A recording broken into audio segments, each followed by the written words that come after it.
This cutting-edge health facility is a showcase for Prime Minister Keir Starmer's bid to revitalise Britain's National Health Service and to fend off the right-wing populist Reform UK party, which is led by former Brexit campaigner Nigel Farage and surging in popularity.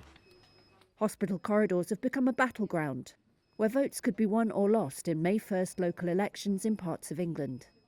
In the nuclear medicine department of London's University College Hospital, patients are scanned and treated, particularly for cancer. Targets set by Starmer's Labour Party include doubling the number of scanners to reduce waiting lists for treatment. In its October budget, Labour injected almost $34 billion into the system over 2 years, calling that the largest boost in day-to-day NHS spending since 2010. Jeff Bellingham, Medical Director for Cancer and Surgery at the trust that runs the hospital, said they were making inroads into the waiting lists, but challenges remained. It will depend on the finances that come forward. And the government, I'm sure, would like to give more money than they can.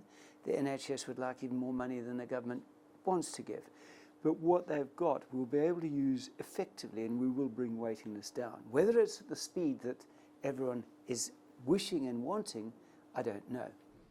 Public satisfaction with Britain's rundown and overburdened health service has slumped. Today I can announce the NHS was founded by Labour in 1948, and nearly half the party's supporters told pollsters that improving it was their number one concern. That's where Farage's Reform UK hopes to gain. The acid test for Labour will be whether less affluent regions, where Farage is gaining ground, benefit from its investments in health. Farage's reform has rivalled the popularity of Britain's two main parties in recent weeks. It hopes to win votes in central and northern England, and the nation's increasingly deprived coastal areas, where dissatisfaction with the NHS runs deep. Reform UK did not respond to a request for comment for this story, but it has argued that it could eradicate waiting lists by reducing NHS managers, boosting the workforce, and offering private healthcare vouchers.